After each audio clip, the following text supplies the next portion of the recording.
Salut, c'est Laurie. Bienvenue dans le podcast La fois où t'as su. Dans ce podcast, on parle de nos expériences qui ont pu ou auraient pu changer une situation, notre journée, notre vie. On va parler d'intuition, de ressenti, de petites voix, de médiumnité, de signes, mais pas que. C'est parti! Hello à tous. Bienvenue à l'écoute du 2e épisode de La fois où t'as su. Je suis très heureuse de vous retrouver. Aujourd'hui, j'ai le plaisir d'accueillir Kevin, mais avant de vous laisser écouter cet épisode que nous avons adoré enregistrer, je voudrais aborder quelque chose que j'ai déjà abordé dans le premier épisode hors série qui se nomme « Tu souhaites venir témoigner ?», dans lequel j'explique comment se passe un enregistrement et les valeurs du podcast. C'est précisément de ça dont j'aimerais parler en préambule de cet épisode. Dans La fois où t'as su, on aborde tout un tas de sujets, avec pour point central justement la fois où t'as su. La fois où t'as su qu'il y avait autre chose, la fois où t'as su que tu n'étais pas seul, la fois où t'as su quelque chose que tu étais censé ignorer, la fois où t'as su que tu étais soutenu, aidé, guidé, et ce peu importe ta religion, ou non-religion d'ailleurs, peu importe tes croyances. Tu as ta place ici pour raconter cet instant de vie que tu n'oublieras jamais. Intuition, signe, petite voix, voix intérieure, ange, Dieu, guide, énergie, univers, loi de l'attraction, destin, peu importe comment tu nommes ça. Peu importe si tu es en accord ou non avec ce que je peux livrer ou ce que les invités peuvent livrer. Tu es là ou le bienvenu dans cet espace. Je souhaite que La fois où t'as su soit un podcast inclusif dans lequel chacun peut partager une ou plusieurs expériences d'humain avec quelque chose que l'on nommera peut-être différemment, mais qui, peu importe le nom qu'on lui donne, ne nous laisse jamais indifférents.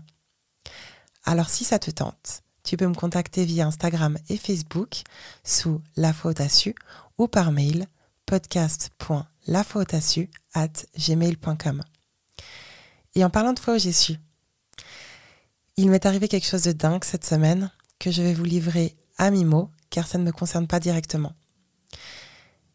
J'avais un rendez-vous important pour quelqu'un de très proche. Arrivé à la fin du rendez-vous, je fais part à mon interlocutrice de mes doutes quant à ma présence et du bien fondé de cette démarche, quand son imprimante se met en marche. Elle me regarde interloquée et me dit qu'elle n'a pas lancé d'impression et que son imprimante ne reçoit pas de fax. Les pages sortent, 1, puis 2, puis 3. Elle décide de regarder le contenu. C'est un texte pour l'anniversaire d'une certaine Anne avec plusieurs jeux de mots. On en rigole. On en arrive à la conclusion qu'un voisin ou qu'une voisine s'est par erreur connecté à son imprimante et a lancé ses impressions. Elle me dit que c'est la première fois que ça lui arrive et ça me titille.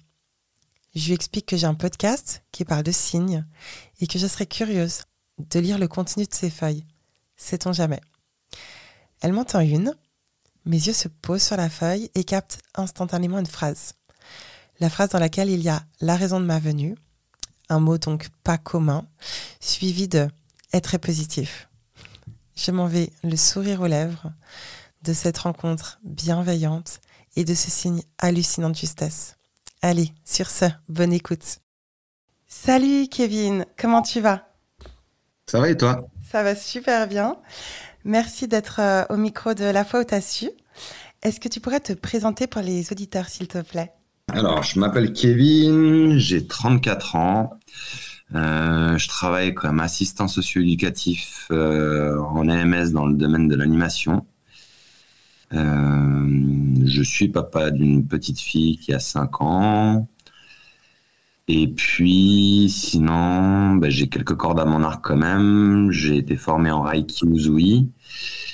Pendant la formation de Reiki, on m'a transmis le coupe-feu. Et puis là, je viens de terminer une formation de pranagénéalogie.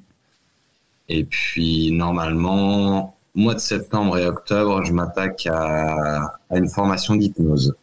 Voilà, dans les grandes lignes.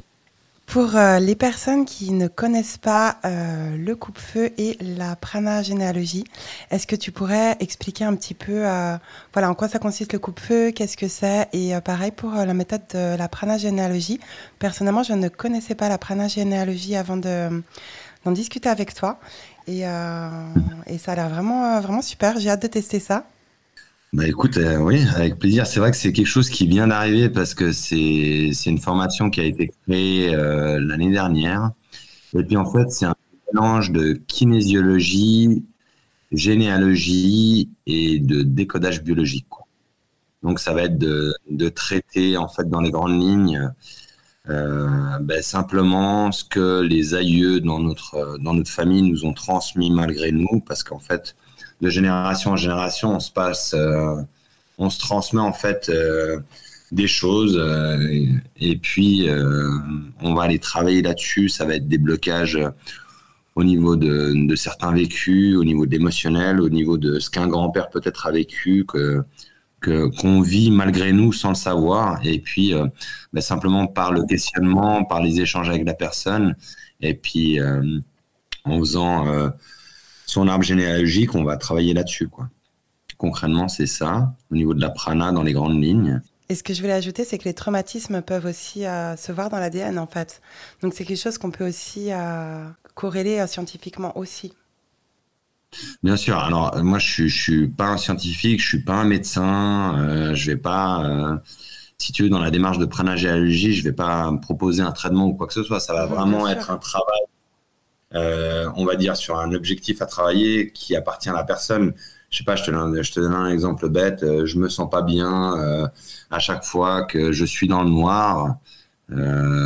C'est d'essayer de comprendre pourquoi à chaque fois que la personne va être dans le noir, par exemple, elle va créer cette espèce de peur ou d'angoisse. Et puis, ne serait-ce que par la discussion et puis par un travail de kinésiologie, on va aller pointer ça, puis on va essayer de poser des mots sur des mots. Après, c'est clair que comme dans l'aspect scientifique, ils le disent, hein, en fait, les traumas, parce que moi, j'ai fait ma formation dans un EMS israélien à Genève, où j'étais face à une famille, justement, qui avait vécu quand même la Deuxième Guerre mondiale, où on voit que, oui, clairement, en fait, de transmettre les traumatismes du passé à travers le sang, et aujourd'hui, ça a été prouvé, ouais. Et puis par la même occasion, j'en profite pour faire un petit coup de pub justement à mes profs de prana qui sont Elodie Brejovic et Isabelle Christensen. Je suis désolé si je fracasse ton nom. Mais prochainement, enfin début 2024, janvier et février 2024, sauf erreur, elles vont faire une formation de pranagénéalogie à Vevey pour les gens qui pourraient être intéressés.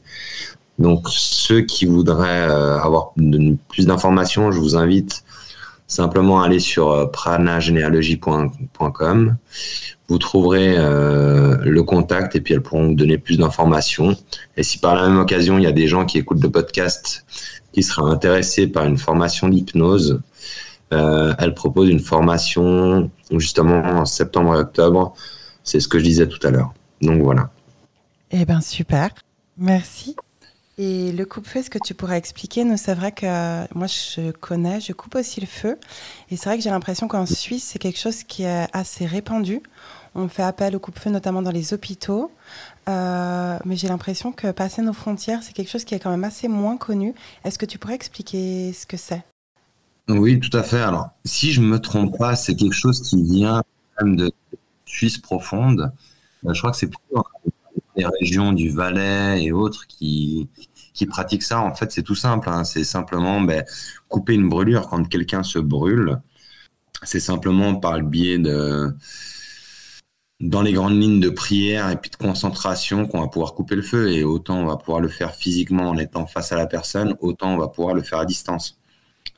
C'est pas à toi que je vais expliquer ça, mais quelqu'un qui est à l'autre bout de la terre, qui peut t'appeler alors qu'elle est en Espagne, par exemple, et qu'elle vient de se brûler avec une casserole qui s'est renversée sur elle, en fait, de couper le feu, ça va être simplement de d'ôter la brûlure sur la personne à distance par rapport à une forme de rituel que tu vas faire en te concentrant sur la personne. Et puis, ça va avoir l'effet normalement instantané de couper cette brûlure. Donc, la personne ne sentira plus la brûlure qu'elle est en train de subir.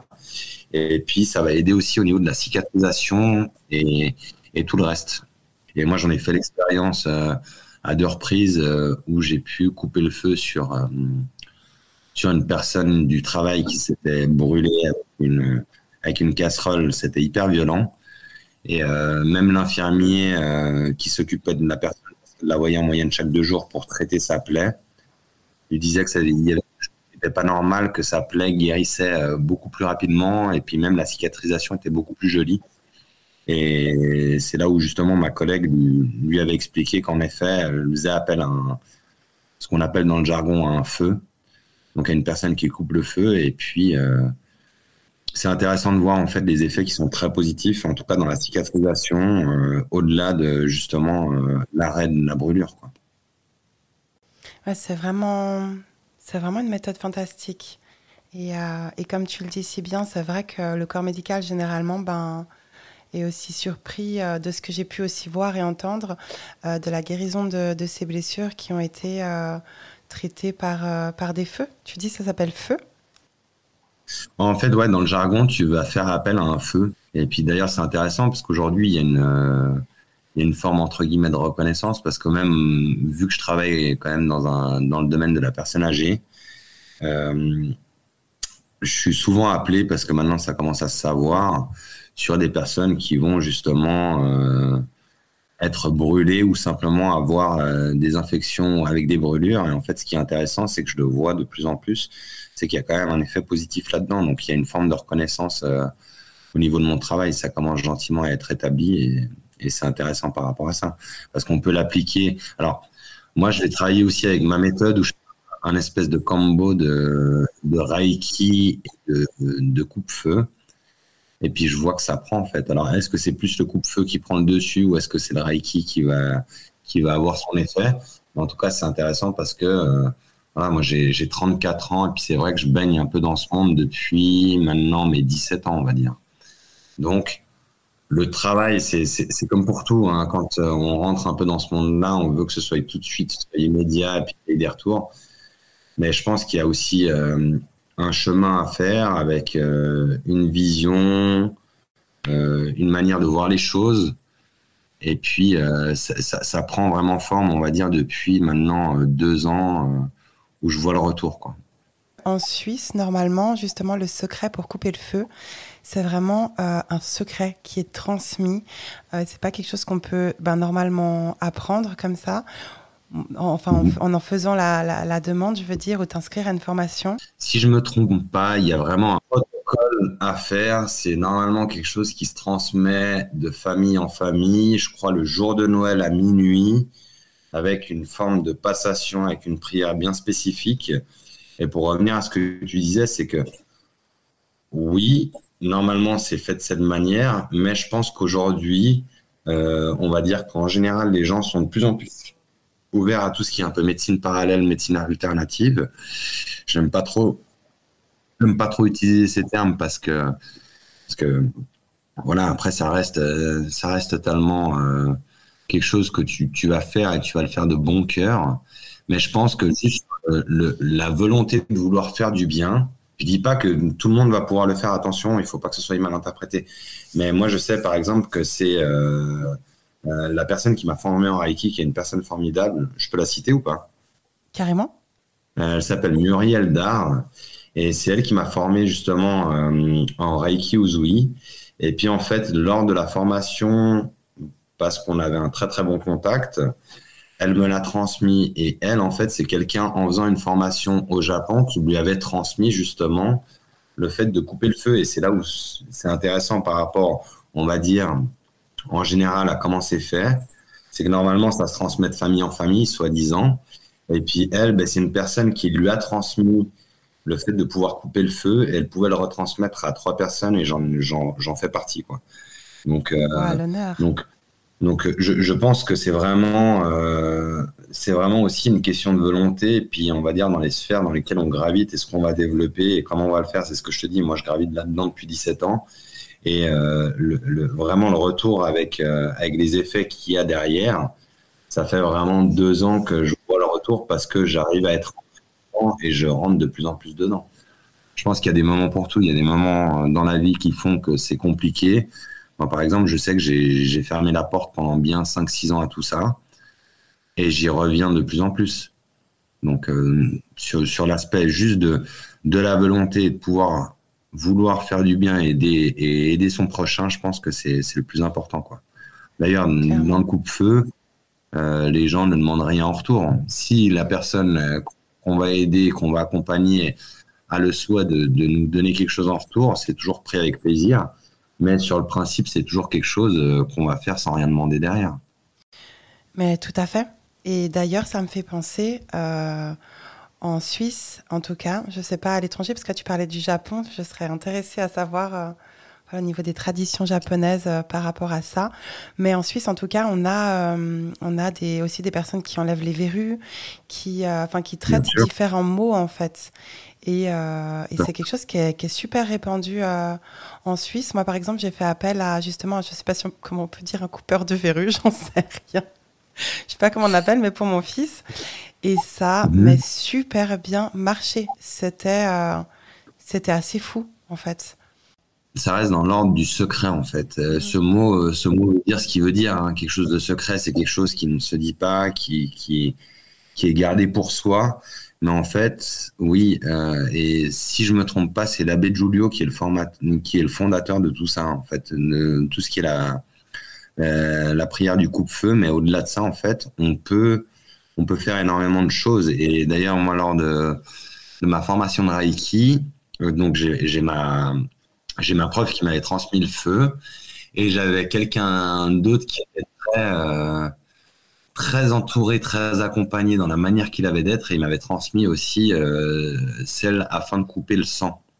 Et moi, j'en ai fait, j'arrive pas à trouver le terme, mais en gros, je suis passé par ça. Vu qu'on est dans le podcast de la foi au Tassu, je pense que c'est la première fois que j'ai été face à ce genre de choses. Et ce qui est quand même intéressant là-dedans, c'est que j'en ai aucun souvenir.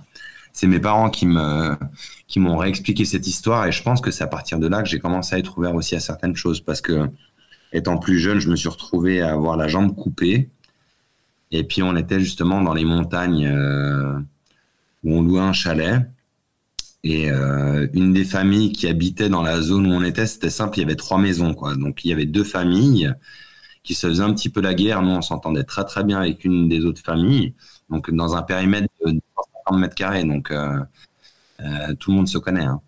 Ouais. Et ce soir-là, ben, il y a eu un petit conflit avec mon frère et ma cousine où ça a débordé. Puis en fait, je me suis retrouvé à mettre un coup de pied dans une vitre où je me suis coupé le mollet.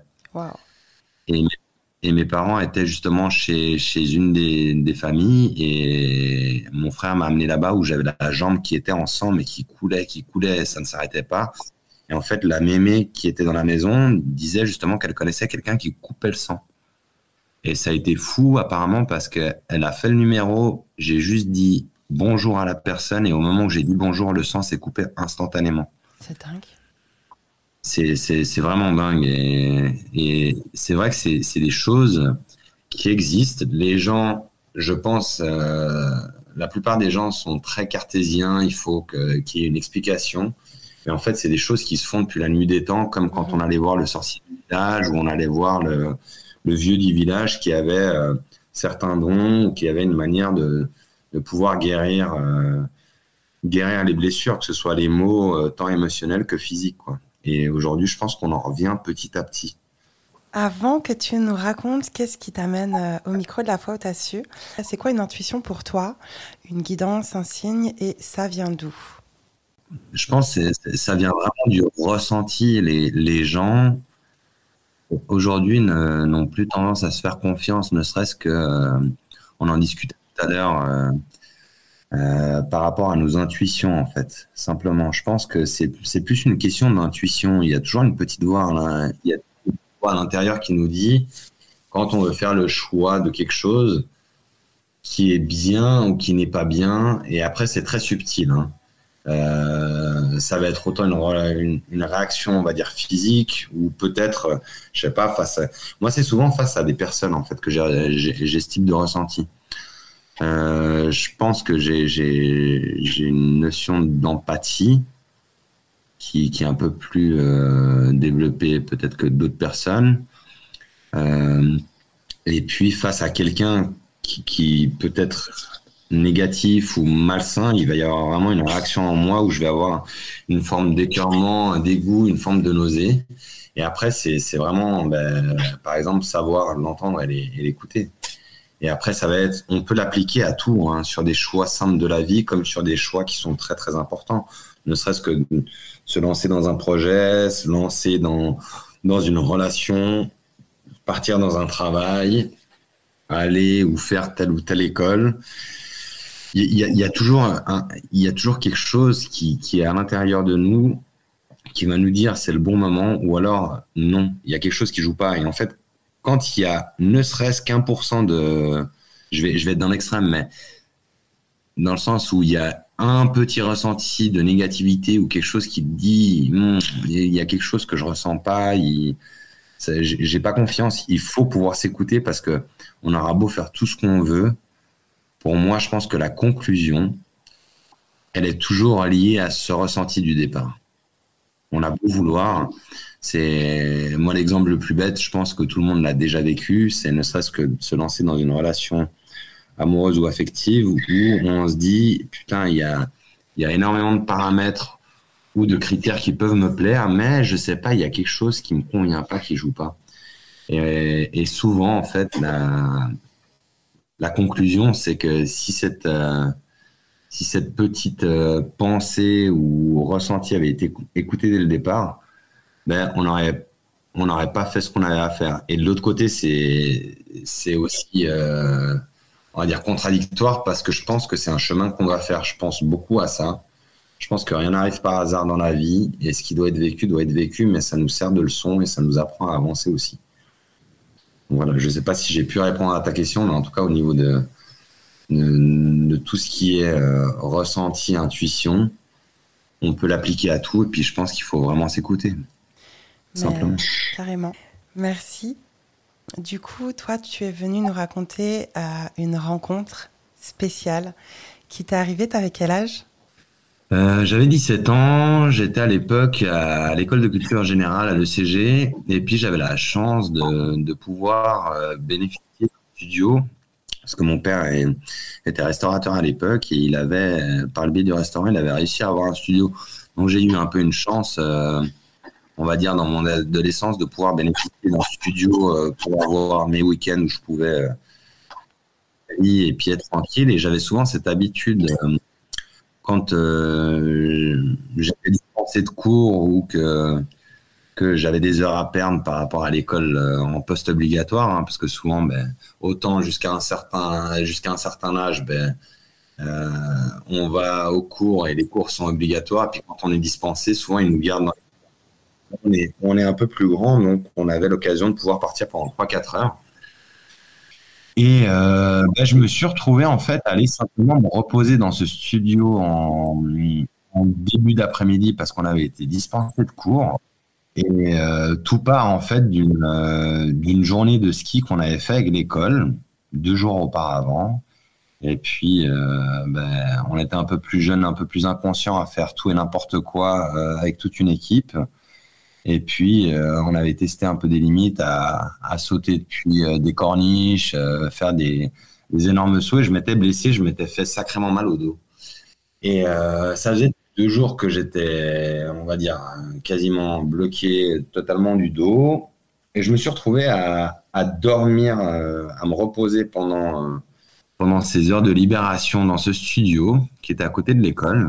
Et j'ai la chance d'avoir quelqu'un autour de moi depuis ma naissance qui a des dons de médiumnité, qui voit des choses, qui va avoir des ressentis. C'est une personne que je vais nommer comme ma maman numéro 2 parce que c'est comme ça que je la considère. Et puis vu que j'ai toujours été un peu baigné là-dedans et c'est vrai que j'ai ouvert un peu ma sphère et puis j'étais assez intrigué par ce monde-là, on va dire à partir de mes 14 ans parce que j'ai changé énormément, quoi. C'est comme je le dis, c'est un peu ma maman numéro 2 à qui je me suis toujours livré. Et puis par le biais de ses dons, elle m'a souvent guidé ou elle m'a souvent aiguillé, on va dire. Et ce jour-là, en fait, quand je dormais, je me suis juste posé la question si un jour je serais capable de pouvoir voir comme elle peut voir. Parce qu'elle, en fait, elle voit des personnes défuntes qui vont lui passer un message ou elle elle les entend, mais il y a toujours un message qui est derrière. Je peux parler avec elle d'une personne sans qu'elle puisse la connaître. Elle va pouvoir me détailler l'endroit où elle habite, Ouais. la maison, comment elle est faite, le nombre de pièces, s'il y a quelqu'un autour d'elle qui est négative, qu'est-ce qu'il y a autour de sa vie. Donc moi, c'est toujours quelque chose qui m'a intrigué. Puis j'avais cette envie moi aussi, de pouvoir ressentir ça. Et en fait, ce jour-là, en me posant cette question, ça a été fou en fait, parce que la couverture s'est refermée sur moi complètement. On va du cou Tu jusqu'au pied. sentais vraiment cette sensation de couverture qui t'enveloppait alors que tu n'étais pas forcément couvert avant? Alors, la couverture, elle était sur moi, mais où c'était hyper brutal et violent, parce que c'est comme ça que j'ai ressenti en fait ce Mhm. jour-là. C'est quelque chose qui peut être angoissant parce qu'on ne sait pas en fait à quoi on a affaire. Autant quand on est face à quelqu'un ou et puis qu'on a une discussion et puis que c'est physique, on sait qu'il arrive quelque chose parce que quelqu'un a pu a pu vous toucher ou a pu te serrer ou a pu te donner un coup, donc tu as une cause à effet. Mhm.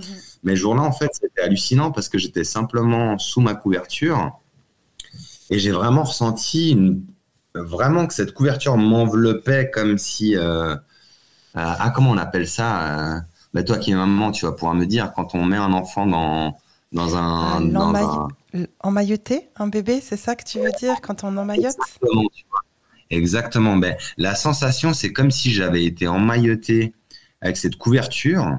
Et il y avait comme une forme de pression qui était au-dessus de moi. Mhm.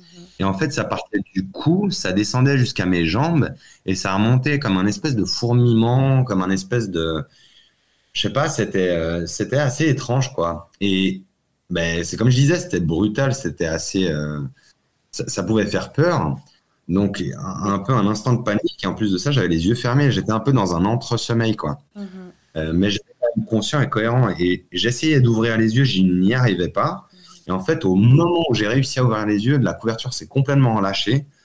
Et en fait, je me suis retrouvé à voir ben, une personne, elle devait avoir une 70 ans devant moi, qui était au bout du lit. Ça a été mais instantané, ça a duré peut-être l'espace de 2 secondes, mais c'était intéressant parce que j'ai vu cette personne qui me regardait avec un regard de bienveillance, tu sais, Mhm. avec il y avait vraiment un sourire, c'était pas quelque chose de négatif, c'était vraiment bienveillant, comme pour dire je suis là, ne t'inquiète pas.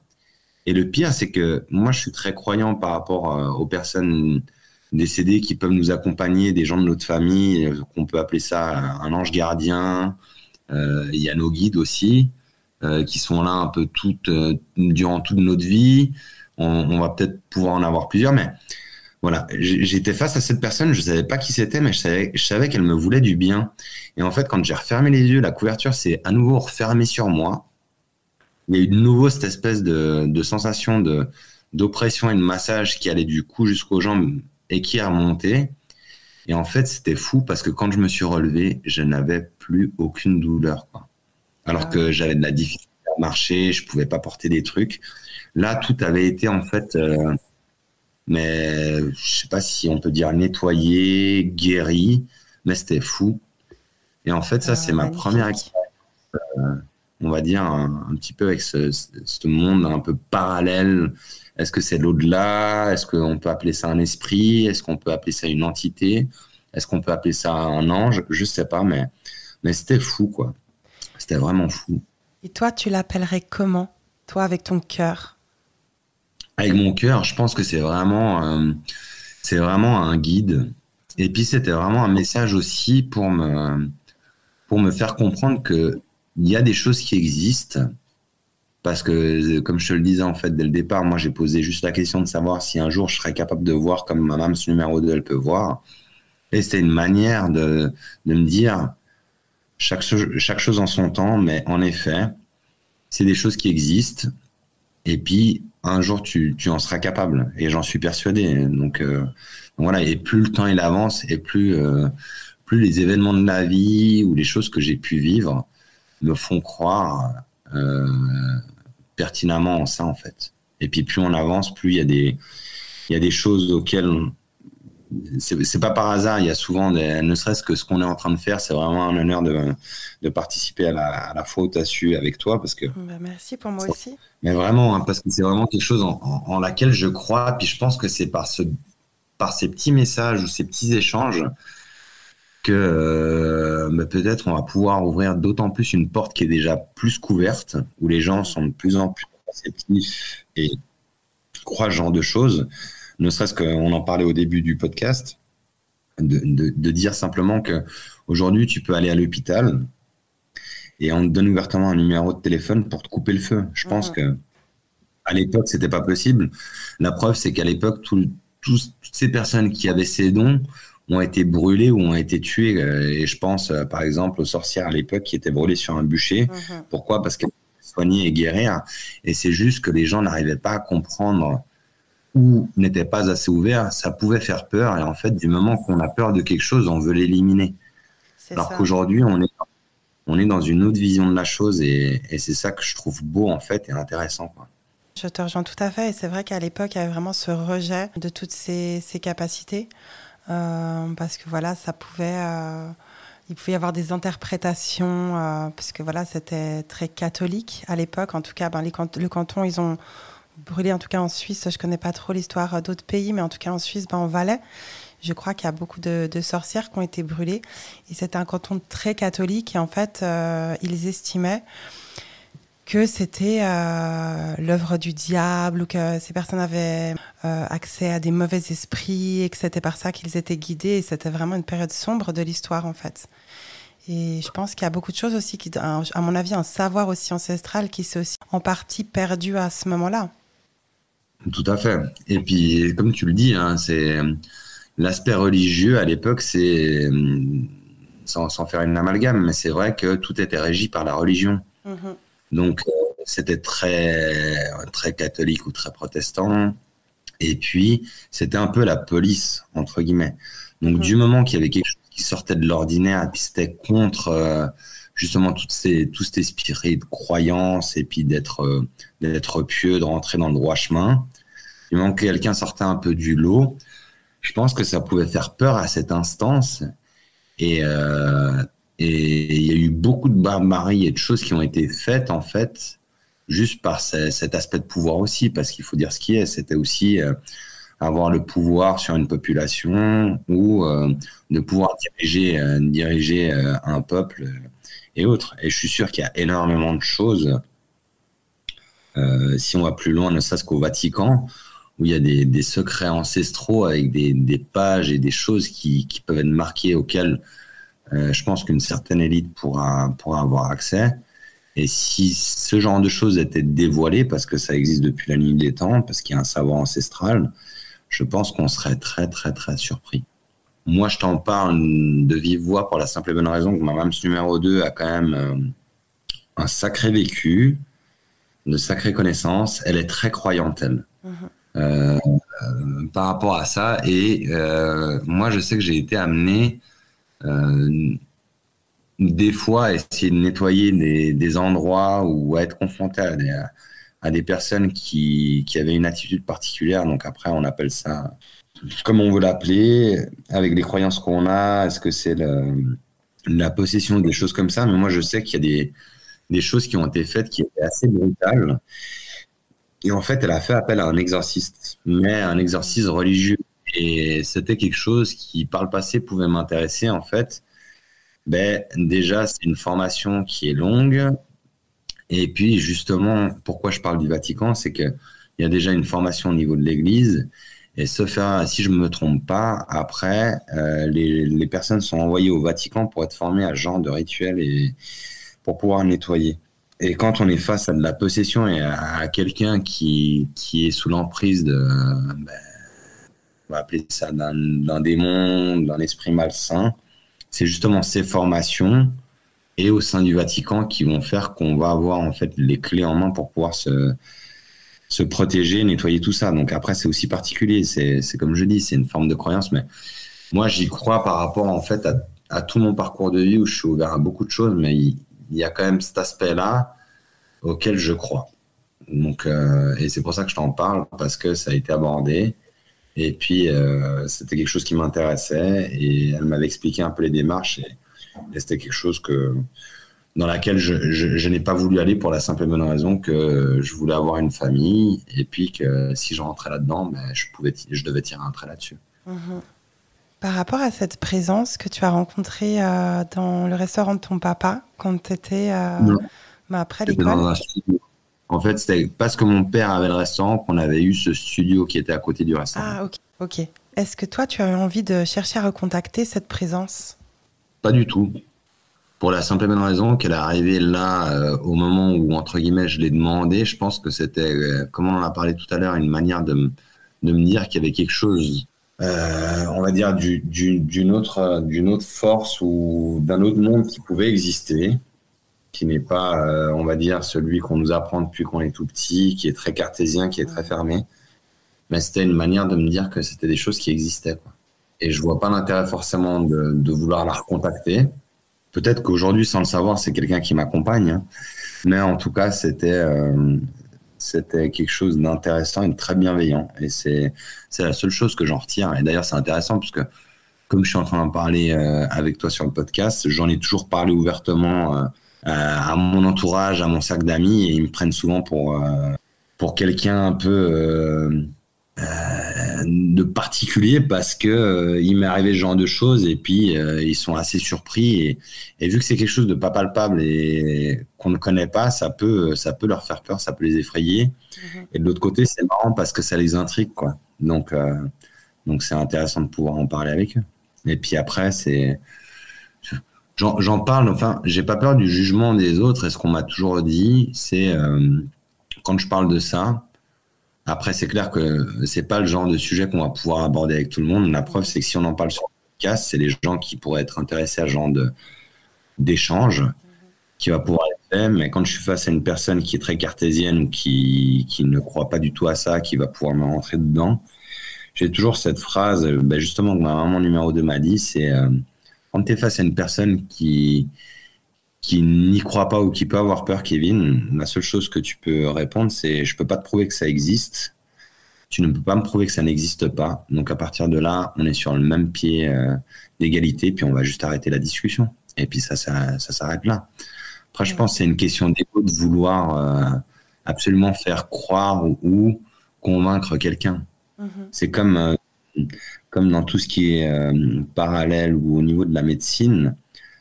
Je pense que de vouloir absolument avoir un résultat, c'est aller droit dans le mur. Pour la simple et bonne raison que c'est quelque chose qu'on fait de bon cœur. On fait pour aider la personne qui peut être en souffrance ou qui est dans un mal-être.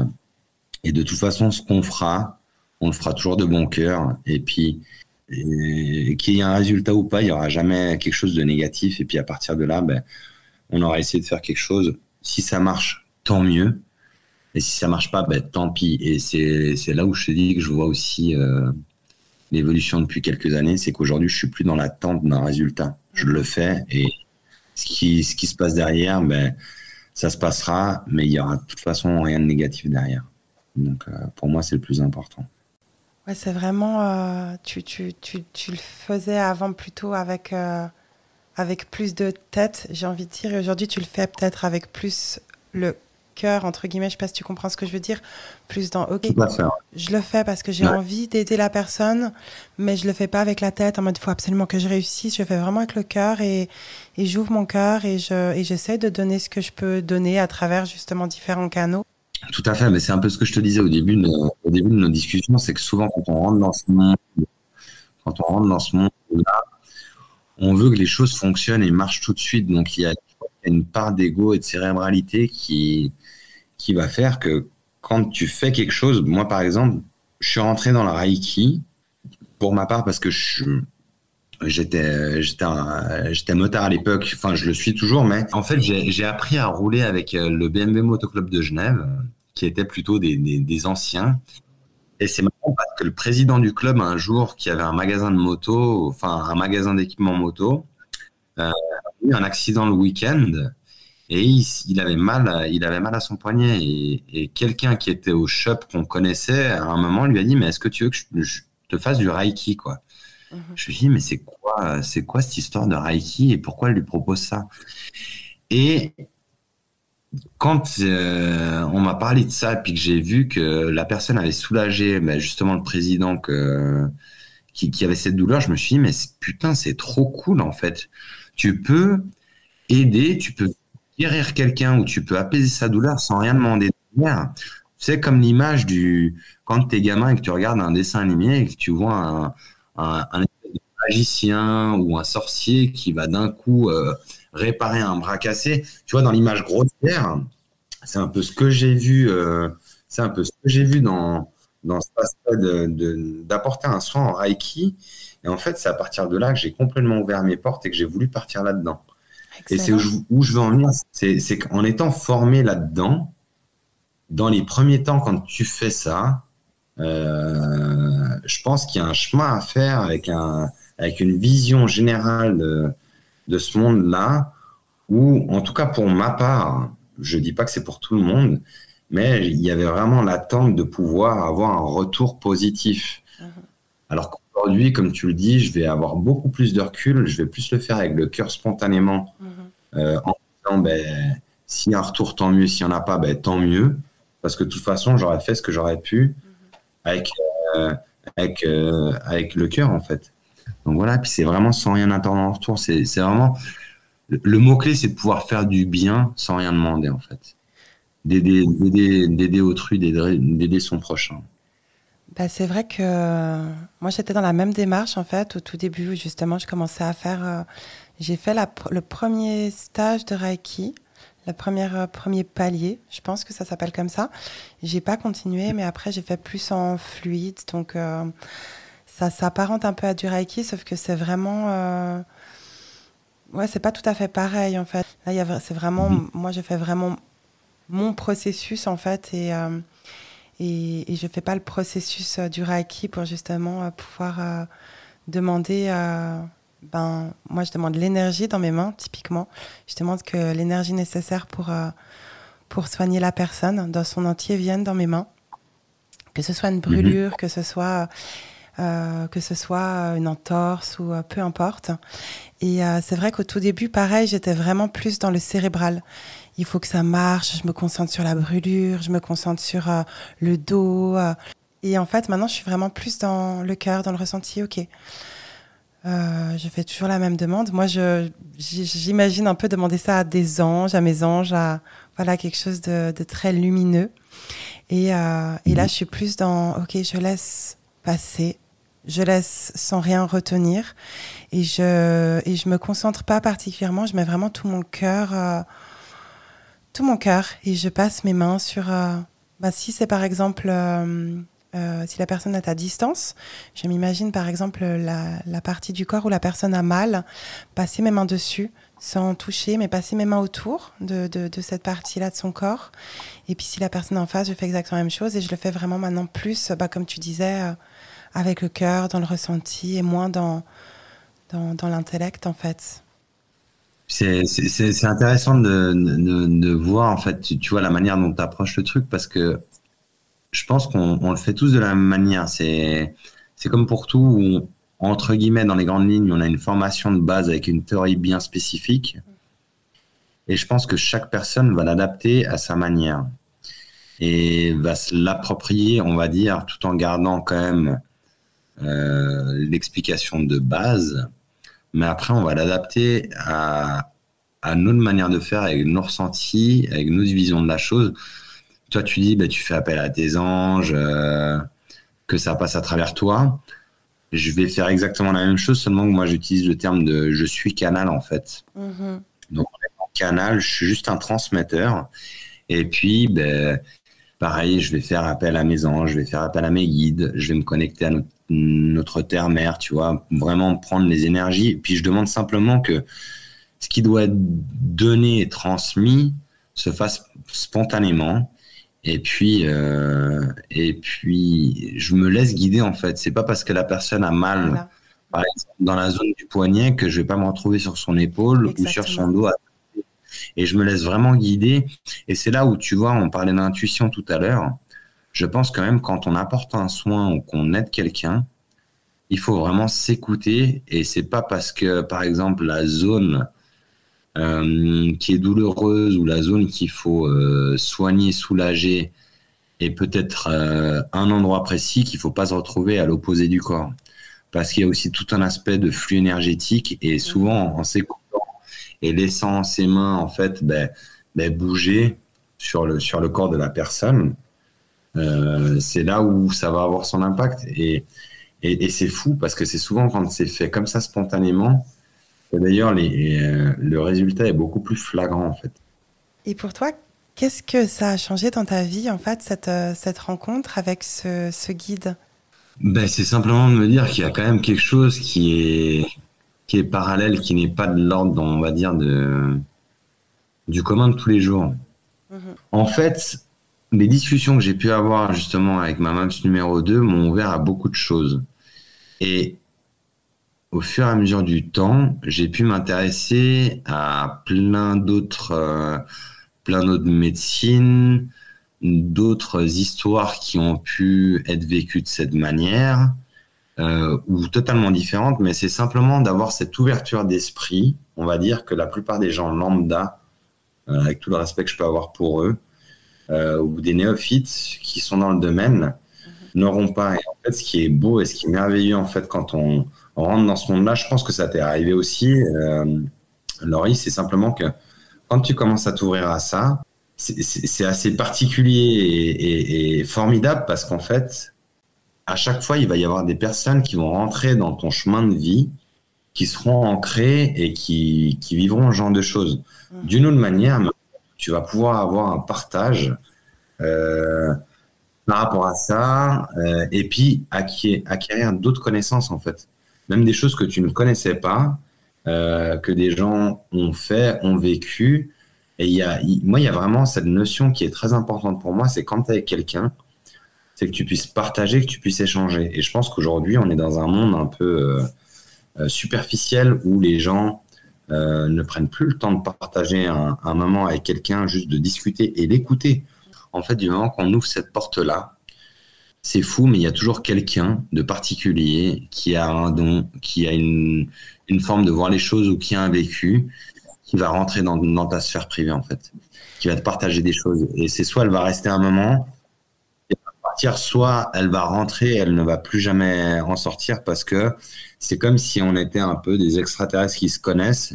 Et puis, en fait, c'est juste des personnes formidables et des belles personnes avec qui on avance et on évolue, en fait. Je te rejoins tout à fait. Et c'est vrai que nous, de par nos retrouvailles, c'est aussi ce qui s'est passé. Je sais plus, toi, où tu en étais dans ta vie à ce moment-là. Mais donc, nous, en fait, on était en Suisse, on appelle ça le cycle. Donc, c'est à l'âge de 12-13 ans qu'on rentre au cycle. C'est l'école secondaire. Je sais pas comment on pourrait appeler ça. Le collège, je crois, en France. Ouais, c'est l'équivalent du collège, Ok. ce faire. Bah, on était donc au cycle ensemble et en fait on a eu une année je crois de différence d'âge. Donc toi tu étais déjà dans une autre classe et en fait on n'a jamais vraiment traîné comme on disait à l'époque ensemble. On a dû échanger deux Exactement. trois mots, salut. Et ce qui était assez fou, c'est que moi, j'étais vraiment dans cette période-là d'apprivoisement, en fait, de tout ce que je pouvais ressentir. Et j'espère avoir l'honneur que Cathy vienne dans ce podcast. Coucou, Cathy, si tu écoutes ce podcast. Mais à cette époque-là, justement, j'avais vraiment cette volonté de ne plus avoir peur de ce que je pouvais ressentir. Et je suis tombée, j'ai rencontré Cathy, en fait, on travaillait ensemble à l'époque et elle m'avait appris énormément de choses. Et en fait, c'est comme si elle m'a ouvert les yeux sur tellement de choses. En fait, par exemple, je pouvais rentrer dans une pièce et me sentir super mal, sans comprendre, en fait. Et puis juste en me disant, non, mais pourquoi maintenant je me sens mal, en me jetant vraiment comme la pierre. Et pareil, en fonction des personnes, je pouvais me sentir oppressée ou super bien. Et en fait, grâce à Cathy, j'avais découvert que j'étais très sensible en fait aux énergies des lieux et des gens, chose que j'ignorais totalement. Et Cathy m'avait appris vraiment beaucoup de choses, notamment justement le fait de couper le feu. Et j'étais vraiment personnellement dans cette période-là. Et toi, tu partageais sur Facebook différentes choses spirituelles qui me parlaient beaucoup.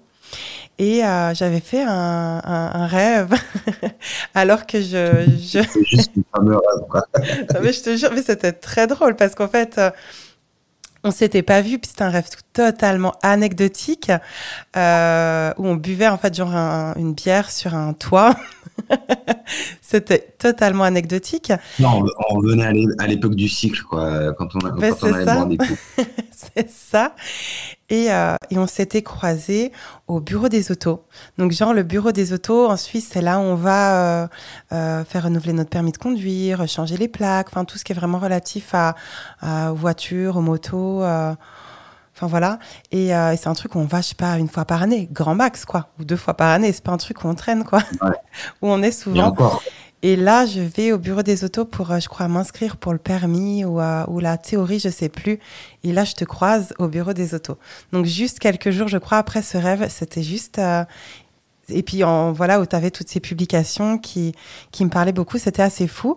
Et puis, bah, suite à ça, on s'était retrouvés pour échanger dans des parcs, discuter spiritualité.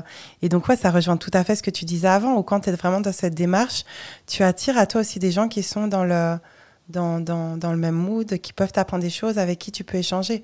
Et je me demande même si c'est pas valable aussi pour plein d'autres aspects de la vie, en fait, où on attire ce qu'on vibre. ah, mais totalement, hein. Et puis pour parler plus largement, c'est ce qu'on appelle la loi de l'attraction, quoi. Tout à fait, Euh, tout à fait. et pareil, il y a un documentaire Netflix qui est un peu américanisé, qui parle de ça, mais moi, en tout cas, les gens qui C'est commencent à rentrer lequel? là-dedans, c'est Le Secret. Ah oui, je vois, j'ai pas fini de le regarder, effectivement, ouais. Il y Et a le alors, c'est livre, en très fait, il est tiré du américanisé. livre aussi, hein, je crois. Exactement. En fait, c'est tiré du livre à la base, et après, ça a été tourné sous forme de reportage aux États-Unis. Alors, c'est très Ok. américanisé, un peu des fois tiré par les cheveux, mais c'est vraiment cette notion de loi de l'attraction, et c'est tout ce qui est taux vibratoire. En fait, c'est toutes nos manières de penser, qu'elles soient positives ou négatives, vont attirer à nous ce à quoi l'on pense et enfin, toute l'énergie qu'on met là-dedans. Enfin, moi, il y a quelque chose qui me plaît que je dis souvent, c'est qu'est-ce que tu nourris? Mhm. Est-ce que tu nourris du positif, du bien-être, des belles choses, ou est-ce que tu nourris toujours le négatif qui va t'arriver à un moment en pleine gueule? Mais dans la loi de l'attraction, c'est ça, en fait, c'est vraiment essayer de penser positivement, ne serait-ce quand même dans la parole, en fait. La plupart des gens, quand on échange et on discute avec, vont avoir cette tendance à toujours être dans la négativité quand ils parlent. Franchement, si on observe, la plupart des gens, quand ils parlent, ils vont toujours avoir un mot péjoratif ou une négativité. Mhm. Juste de changer ses paroles. Et c'est quelque chose de compliqué, hein. Moi, j'ai beaucoup été là-dedans. C'est pour ça que je parle de qu'est-ce que tu nourris, où j'ai fait attention parce que c'est souvent des cycles de 21 jours. Et c'est de vraiment faire attention aux mots qu'on utilise et de toujours parler en positif plutôt qu'en négatif, d'apporter un mot positif même dans la négativité, mais de rester dans du positif. Et c'est juste ce parallèle pour dire que oui, en effet, si tu commences à penser spirituel, médecine douce, à tout ce genre de choses, forcément, autour de toi, tu attireras ce type de personnes qui vivent ce genre de choses et ils n'arriveront pas par hasard dans ton chemin. Tu parlais de Cathy, on en a parlé, c'est quelqu'un de formidable. Pardon, j'ai pas dit bonjour. Donc salut Cathy, si un jour tu es amené à venir. Mais je pense que c'était un guide qui devait arriver sur ta route et puis c'est juste beau, c'est juste formidable. C'est des personnes qui sont tellement enrichissantes et puis qui nous apportent tellement en fait. Et oui, clairement, je pense que tu l'as attiré parce que tu étais un peu dans ce mood aussi, à penser de cette manière et à t'intéresser à ce genre de choses. Et ça me fait penser ce que tu dis par rapport à on attire ce qu'on nourrit. Il y a une fable, la fable des deux loups. Tu sais, je sais pas si tu connais cette histoire. C'est plus une histoire, je pense, pour les enfants. Ou, Ah oui, tu c'est une connais? fable amérindienne. Mais en fait, la métaphore de cette histoire, si je me rappelle bien, c'est une histoire amérindienne où justement tu as un sage qui parle avec son petit-fils et puis son petit-fils lui pose des questions sur la vie en général et puis son grand-père lui dit en fait, mais tu sais, t'as toujours un loup noir et un loup blanc. Et dans la métaphore, bah, c'est le bien et le mal. Et, euh, et puis, je sais plus quelle est l'histoire dans les grands. Enfin, Bah, je crois comment il qu'en raconte l'histoire, fait, mais je crois qu'en fait, il lui explique qu'il y a deux loups qui se c'est battent sommeil en en fait lui. à l'intérieur de lui. Puis l'enfant demande ben lequel va gagner. Puis le grand-père répond c'est celui que tu nourris. Ça va justement avec ce qu'on fait au quotidien, en fait, dans tous les aspects de la vie. Et pour toutes les choses de la vie, hein. Toutes les expériences, tous les moments qu'on va partager, que ce soit au travail, que ce soit avec l'amitié, au sein du foyer.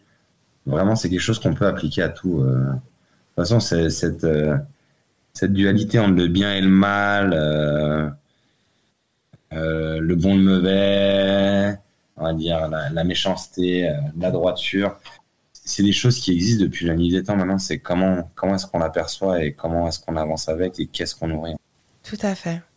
Et si ça te va, on va passer maintenant aux questions. Tout à fait. Dans ton enfance, est-ce que tu avais des manifestations? Sinon, que je me rappelle, oui. C'est intéressant que tu me poses cette question parce que étant plus jeune, j'ai croisé quelqu'un qui était un peu dans ce monde-là, mais qui était un peu sur l'aspect vraiment esprit et discussion. Et c'est intéressant parce que j'ai le souvenir d'un appartement dans lequel je vivais où j'avais toujours l'impression que depuis ma chambre, parce que je jouais d'un instrument de musique qui était l'accordéon, à chaque fois que je pouvais jouer cet instrument de musique, j'avais toujours quelqu'un, enfin, mon ressenti, hein, j'avais toujours quelqu'un qui m'observait juste derrière le cadran de la porte.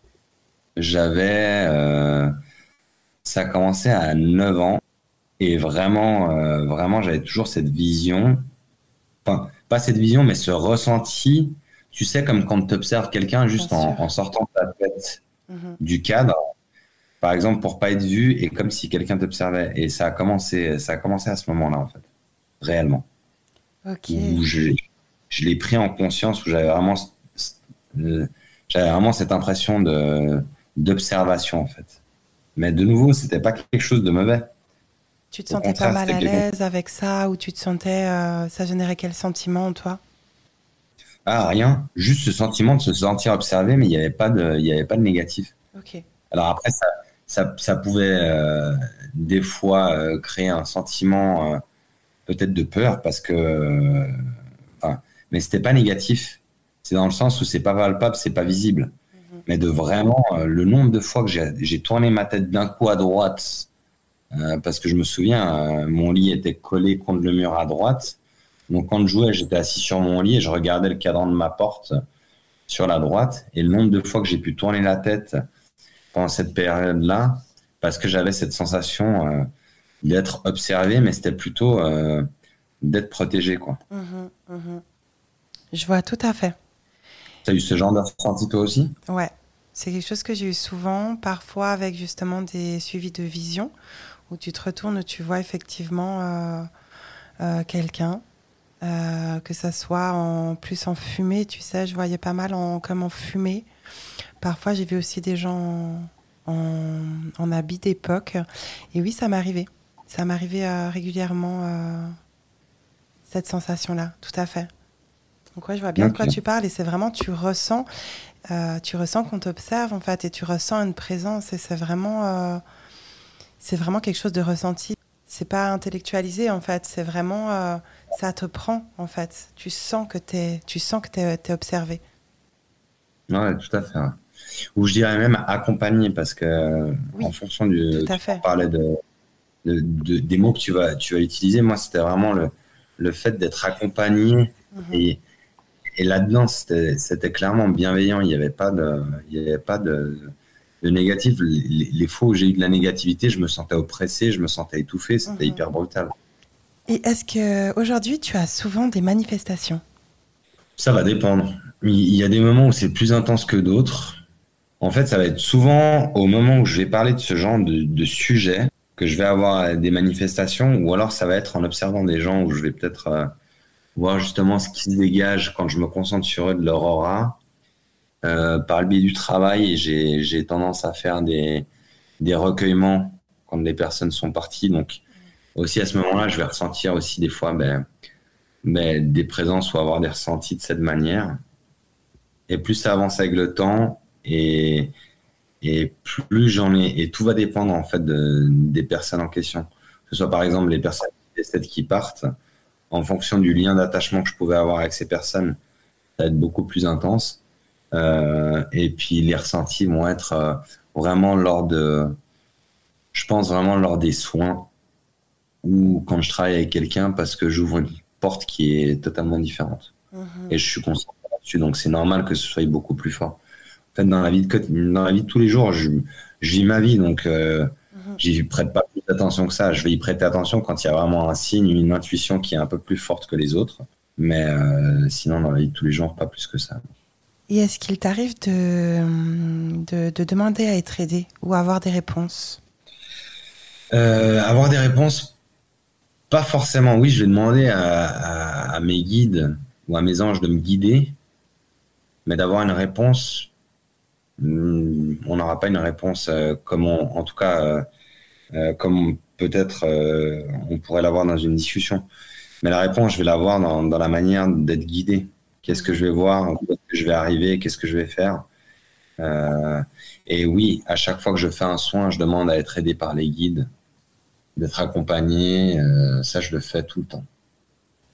Et pour les réponses, tu sais, c'est plus par exemple quand tu as des décisions difficiles à prendre ou que tu ne sais justement pas vraiment vers quoi te diriger ou que tu te sens un peu perdu par rapport à un certain sujet, de demander, Ah oui, voilà, si tu hésites par exemple entre deux choses et voilà, écoutez, peu importe comment tu le demandes, moi c'est vrai que selon mes croyances à moi, j'aurais tendance plutôt à demander ça au moment du coucher ou à demander à avoir un signe.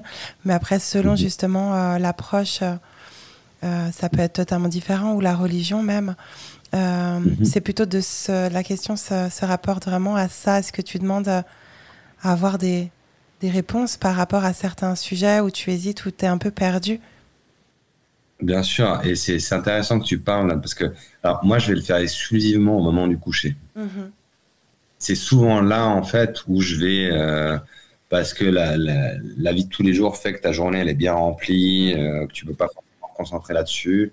Ou alors, c'est de la discipline aussi, hein, ne serait-ce que de prendre du temps de faire une méditation, de rentrer là-dedans. Mais moi, c'est vrai que ça va être comme toi, comme tu l'as dit, au moment du coucher, où je vais me concentrer là-dessus. Je vais demander justement d'être guidé plutôt que d'avoir des réponses. D'accord, ouais. Guidé, qu'on me montre simplement un chemin, qu'il y a un signe qui arrive qui me fait comprendre qu'il va y avoir telle chose ou telle chose. Ou alors des questionnements concrets, par exemple, quand est-ce que telle chose va arriver. Et puis après, il y a des signes ou des symboles, j'ai rien de concret là qui me vient, mais c'est souvent de cette manière-là. Puis c'est souvent plus tard que ça arrive, où ça prend tout son sens, et puis tu te dis ah putain, mais c'est vrai, il s'est passé ça, ça et ça. En fait, voilà pourquoi je suis parti dans cette direction, en fait. C'est parce que ça avait été demandé malgré tout, c'est qu'on est accompagné, on est guidé, en fait. Ouais, ouais. Parfois, c'est carrément une évidence, effectivement, comme tu dis, ou ça peut être, par exemple, Laure me racontait que le jour, en fait, de la publication du podcast qu'on a fait, elle a eu un peu ce syndrome de l'imposteur qui est un peu réapparu.